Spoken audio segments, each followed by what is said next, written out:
kita lihat imannya Vano sudah di titik itu. Aku nggak ngomong imannya Vano udah tinggi. Enggak. Kalau itu jauh, masih jauh. Gila, tapi untuk mencapai itu juga mungkin aku perlu tahu, banyak orang perlu tahu. Mungkin berarti sebelum kamu masuk Islam, proses meyakini Islamnya gampang sih meyakini Islam.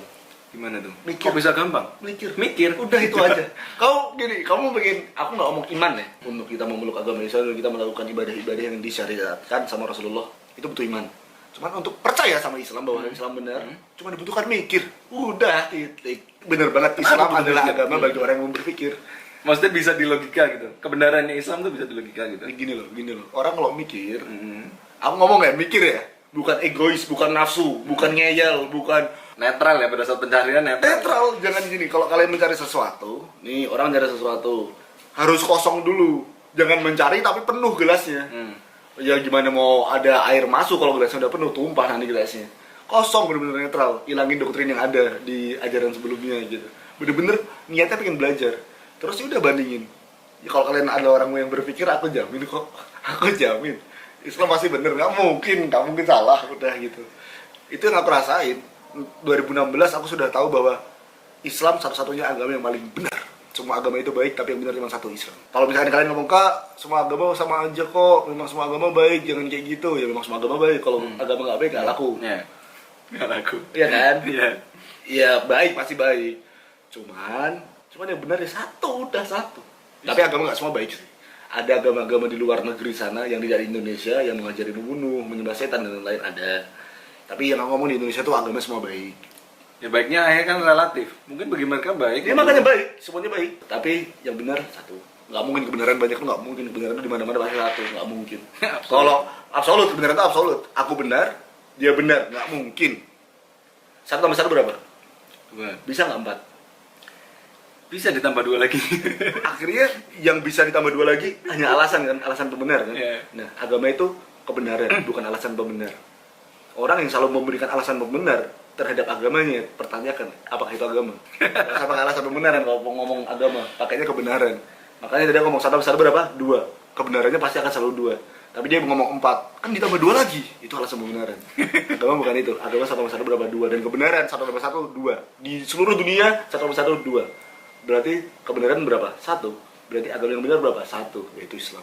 1,5 tahun belakangan ini apa yang kamu lakukan sejak kamu syahadat sampai hari ini? Sehingga kecintaanmu sama Nabi Muhammad, kayak yang di video kemarin aku ngomong tentang sesuatu yang itu kalau dinalar butuh proses, tapi ketika aku sampaikan itu adalah hadis Nabi, kamu langsung percaya.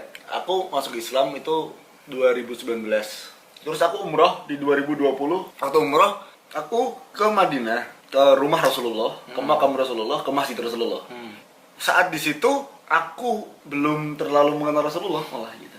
Nah itu dia. Terus. Nah, aku belum terlalu mengenal Rasulullah. Kayak aku di sana melihat makam Rasulullah, aku salam sama Rasulullah, assalamualaikum Nabi warahmatullahi wabarakatuh. Aku lewat, sebelahnya ditunjukin ini makamnya Sayyidina Abu Bakar, ini makamnya Sayyidina Umar. Aku tahu belum itu mereka siapa? Siapa lah, kayak gitu waktu itu. Aku waktu itu kayak gitu. Ya siapa ini? Aku gitu. Akhirnya pulang dari umroh itu, aku bener-bener pelajarin beliau-beliau ini. Dari Sayyidina Umar, Sayyidina Ali, Sayyidina Abu Bakar, Sayyidina Utsman bin Affan. Aku pelajarin semua. Bin Affan. Terus aku pelajarin beliau-beliau ini gimana sih sifat-sifat sahabat. Akhirnya aku menemukan sahabat-sahabat yang lain, Sayyidina Bilal, aku menemukan sahabat-sahabat Rasulullah semua lah. Sayyidina Hamzah dan lain-lain. Aku belajar tentang mereka semua. Buat aku keren banget. Terus saat aku belajar Islam lebih dalam lagi tentang hadis-hadis Nabi, apa nih kalau ke kajian sering dengar hadis Nabi ini, cara ini kitab ini. Jadi kalau di Islam itu kan banyak kitab guys, banyak kitab tentang pernikahan, kitab tentang ini, fikih tentang ini. Itu kitab sumbernya 2. Sumbernya 2, Al-Quran, hadis. Al-Quran dan hadis. Itu dijabarkan banyak banget. Dijabarkan sama orang yang pintar, ulama nih pintar. Kita kan bodoh gitu. Kita bodoh. Kamu baca hadis, nggak mungkin kamu langsung ngerti. Oh, maksudnya ini.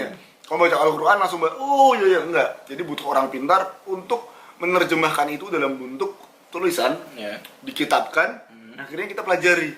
Kita pelajari pun masih susah gitu. Masih susah gitu. Kita baca kitab-kitab itu yang berdasarkan hadis Nabi dan lain-lain. Aku selalu menemukan keluar biasaan gitu kan. Wah, ternyata di Islam sedetail ini. Ternyata di Islam kamu tahu kan kita sama-sama belajar kan. Aku belajar, kamu belajar. Cuman Apa yang jadi pembeda gitu? mungkin ini hal baru buat aku. Kamu udah tahu mungkin. Kamu udah tahu dari kecil gitu. Kamu udah tahu ini dari kecil. Makanya buat kamu biasa. Karena kamu oh iya memang aku tahu Islam kayak gini dan ini memang yang dipelajarin gitu. Tapi buat kamu nggak biasa. Sayyidina Umar, kamu pasti dengar dari kamu SD kok. Umar bin Khattab. Iya. Kamu pasti dengar dari SD. Aku baru dengar 1 tahun yang lalu. Dan aku baru mengenal beliau 1 tahun yang lalu. Cara dia masuk Islam, saat dia masuk ke Islam, gimana dia memilih Rasulullah, gimana dia mencintai Rasulullah. Karena aku baru tahu semua.